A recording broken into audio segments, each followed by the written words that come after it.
What's in a name?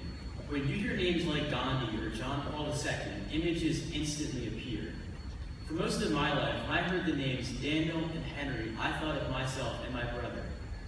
As I've grown, I've come to realize that there is quite a story behind those names, and when I hear them now, I think of one person and his story. That person is Daniel Henry Dudek, my grandfather. Daniel Henry Dudek was born on April 29, 1937 in Buffalo, New York. He was the only son of Polish immigrants Henry and Jeanette Dudek. His father Henry emigrated from Poland in the late 1920s. Henry worked very hard to assimilate to this country. He and his wife Jeanette focused on their Catholic faith and culture brought over from Poland as they raised this new American generation. My grandfather grew up in the Polish area of South Buffalo. He lived with his parents, sister, and grandparents.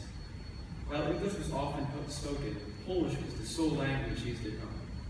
He attended his local Polish Catholic grammar school, and when it came to high school, his father wanted the best.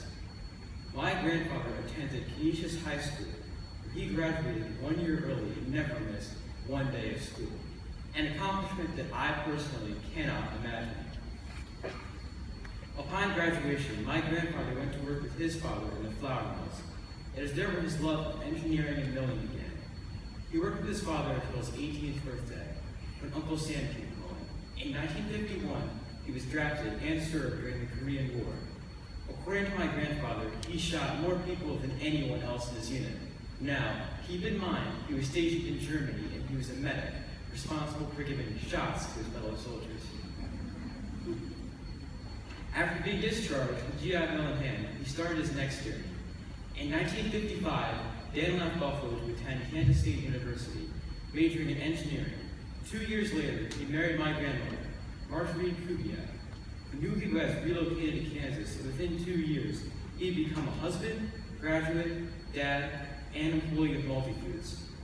The young family moved a great deal, Kansas, Minnesota, and then finally back to his beloved Buffalo, where he worked for Robin Hood Flour. Flash forward to 1960. This is a year that lives in infamy. It is the year that the Buffalo Bills entered the NFL, and from that moment on, no Dudek life would ever be the same.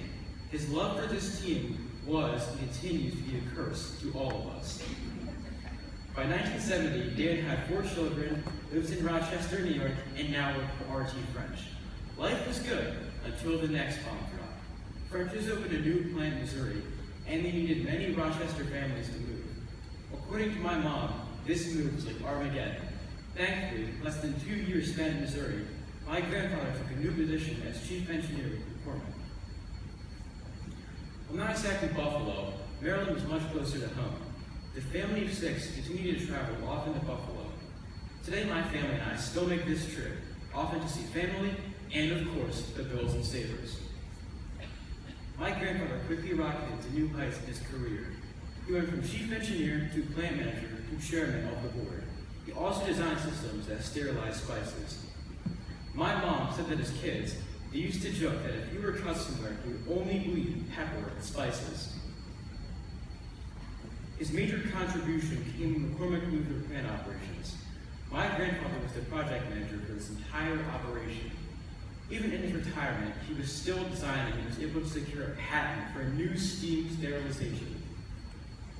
In addition to his work success, he was very active in his church, Holy Rosary, a Polish parish located downtown.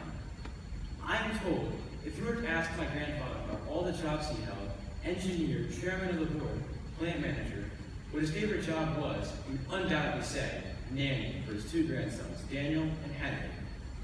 Sadly, my time with my grandfather was not long enough, and most of my memories are from pictures and stories. However, I know that we are connected. I too live and breathe Buffalo sports. It is in my Dudek DNA. I am also forever connected by our names. So think of this.